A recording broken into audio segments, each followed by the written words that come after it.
प्रिय मित्रों, सत्य, सेवा और निष्ठा ही सच्चे नेतृत्व की पहचान है। जब संकट आता है, तब सच्चे मित्र और शत्रु की पहचान होती है। मित्रों, इस ज्ञानवर्धक कथा में रानी सौम्या को उनके ही महल से निकाल दिया गया, लेकिन उन्होंने हार नहीं मानी। रानी ने धैर्य, संयम और आत्मबल के साथ अपने अधिकार को पुनः प्राप्त किया और अधर्मियों को दंडित किया। प्रिय मित्रों, यह कथा हमें भगवान श्री कृष्ण के गीता के उपदेश की याद दिलाती है, जिसमें कहा गया है, परित्राणाय साधूना विनाशाय च दुष्कृताम, धर्म संस्थापनार्थाय संभवामि युगे युगे। अर्थात जब जब अधर्म बढ़ता है और धर्म का ह्रास होता है, तब ईश्वर स्वयं या उनके प्रतिनिधि न्याय की स्थापना के लिए प्रकट होते हैं। मित्रों, इस कथा में एक तोता चंद्रक केवल एक पक्षी ही नहीं, बल्कि ईश्वरीय संकेत था, जो हर परिस्थिति में सत्य और न्याय का पक्षधर बना रहा। तोते के विचार हमें यह भी सिखाते हैं कि ईश्वर सदैव हमारे साथ होते हैं, चाहे दुनिया हमें त्याग दे। प्रिय मित्रों, धैर्य, निष्ठा और धर्म के मार्ग पर चलने वाला व्यक्ति अंततः विजयी होता है। सत्य की राह कठिन हो सकती है, लेकिन उसकी जीत सुनिश्चित है। यह कथा एक सुंदर और साहस की है, जिसे सुनकर हम सभी को असीम ज्ञान की प्राप्ति होगी। चलिए इस अद्भुत कथा को शुरू करते हैं।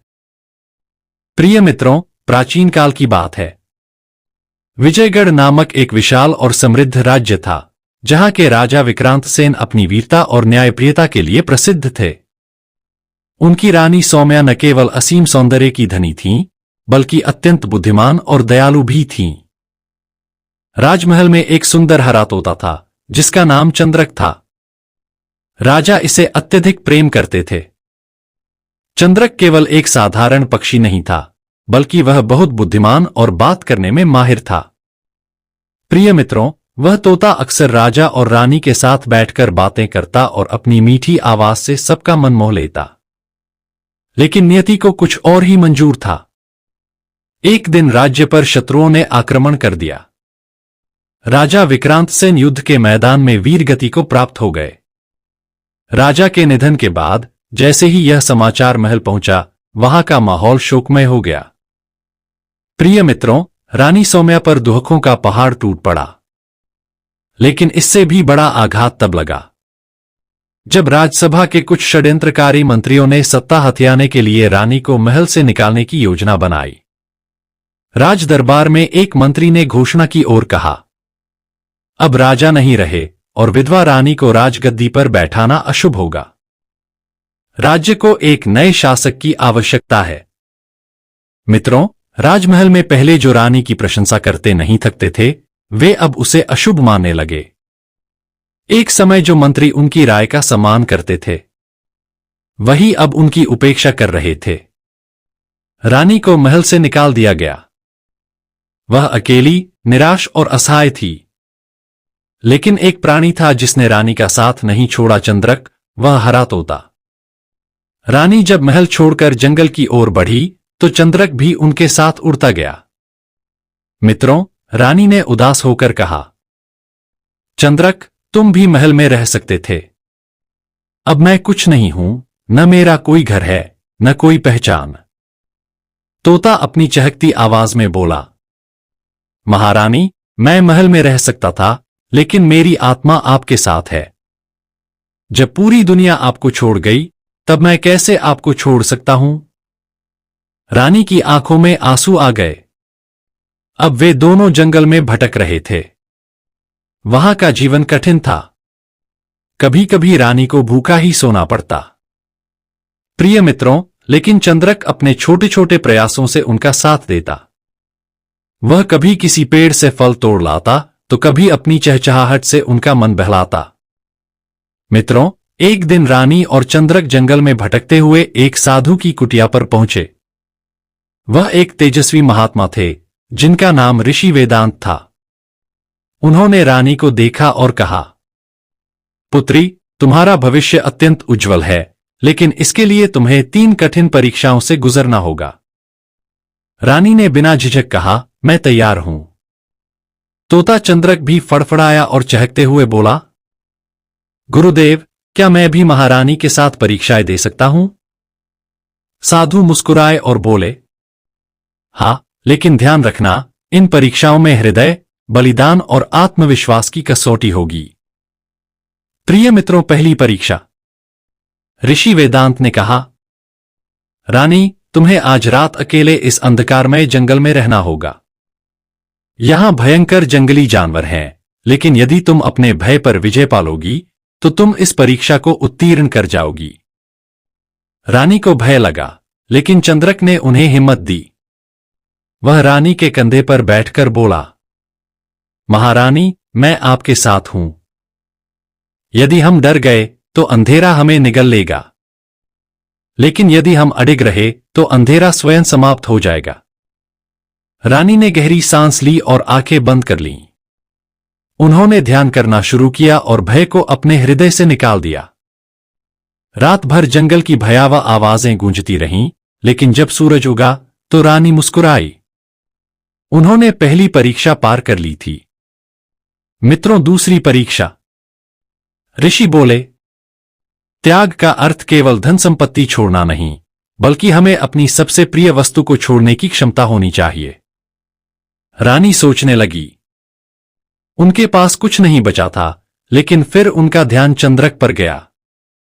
ऋषि ने कहा, पुत्री, यदि तुम्हें अपने भाग्य को बदलना है तो तुम्हें चंद्रक को छोड़ना होगा। रानी स्तब्ध रह गईं। वह चंद्रक को अपने पुत्र की तरह मानती थीं। तोता चहकते हुए बोला, महारानी, यदि आपके उज्जवल भविष्य के लिए मुझे त्यागना पड़े तो मैं सहर्ष तैयार हूं। मित्रों, रानी की आंखों में आंसू आ गए, लेकिन उन्होंने अपनी भावनाओं को नियंत्रित किया और चंद्रक को मुक्त कर दिया। तीसरी परीक्षा। ऋषि बोले, राजा का कर्तव्य केवल शासन करना नहीं, बल्कि अपने प्रजा की सेवा करना भी है। तुम्हें इस जंगल में रहने वाले गरीब और असहाय लोगों की सहायता करनी होगी। रानी ने इस परीक्षा को तुरंत स्वीकार कर लिया। उन्होंने गांवों में जाकर गरीबों को भोजन दिया, बीमारों की सेवा की और अनाथ बच्चों की देखभाल की। इस दौरान चमत्कार हुआ। तोता चंद्रक, जिसे रानी ने त्याग दिया था, वापस लौट आया। लेकिन इस बार वह केवल एक पक्षी नहीं था। उसने एक रहस्य उजागर किया। महारानी, मैं कोई साधारण तोता नहीं हूं। मैं स्वयं भगवान शिव का दूत हूं, जो तुम्हारी परीक्षा लेने के लिए इस रूप में आया था। तुम्हारी श्रद्धा, साहस और सेवा भावना ने तुम्हारे भाग्य को बदल दिया है। रानी आश्चर्यचकित रह गईं। अब रानी पहले जैसी नहीं थीं।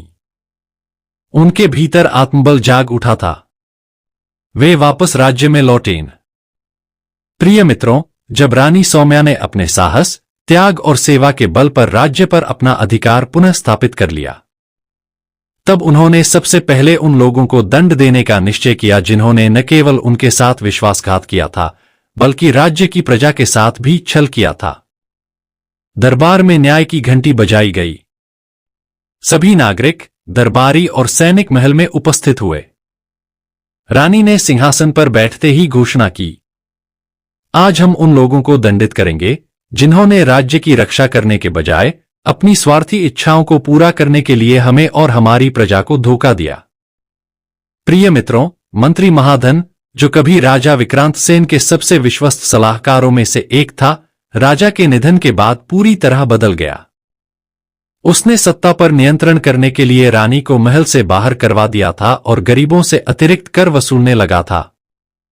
रानी ने दरबार में उसकी काली करतूतों को उजागर करने के लिए साक्ष्य प्रस्तुत करने को कहा।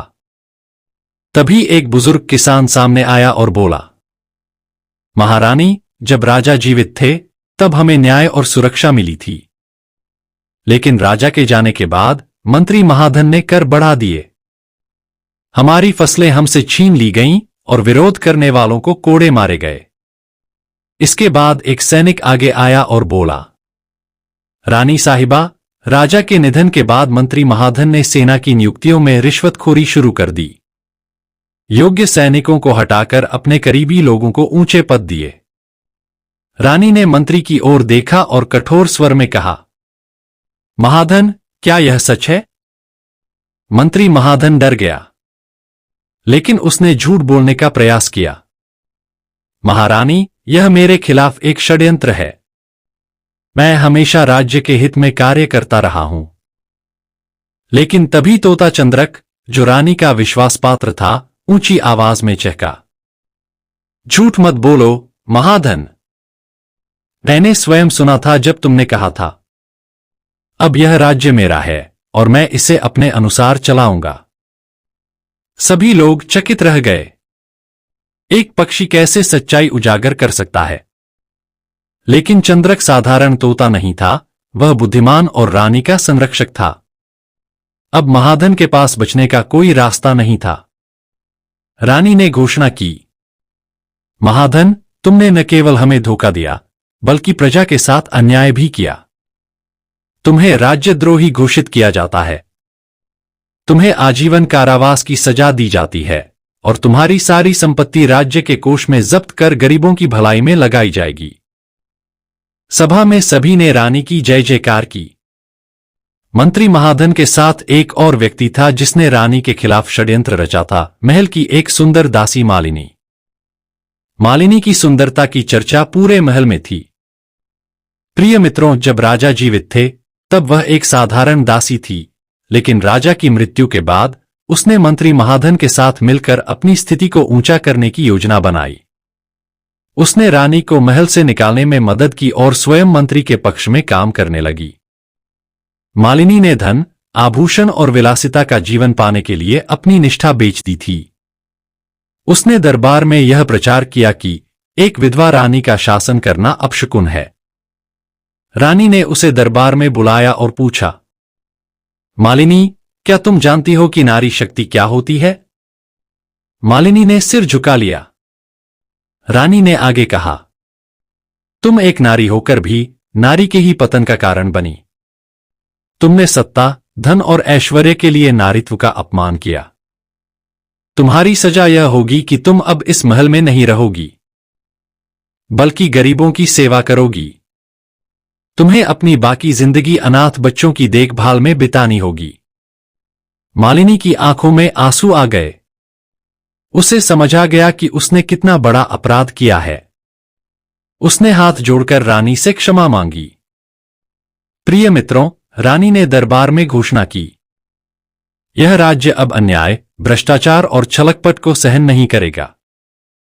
जो भी सत्य, सेवा और न्याय के मार्ग पर चलेगा, वही यहां सम्मान पाएगा। प्रिय मित्रों, यह कथा हमें सिखाती है कि न्याय में कभी देर नहीं होती और जो सत्य और धर्म के मार्ग पर चलता है, वही सच्चा शासक होता है। सत्ता उन्हीं को मिलनी चाहिए जो उसका सही उपयोग करना जानते हैं, न कि उन लोगों को जो अपनी स्वार्थ पूर्ति के लिए दूसरों का शोषण करें। प्रिय मित्रों, अगर आपको यह कथा पसंद आई हो तो इसे लाइक, शेयर करें और कमेंट में सत्यमेव जयते जरूर लिखें। धन्यवाद।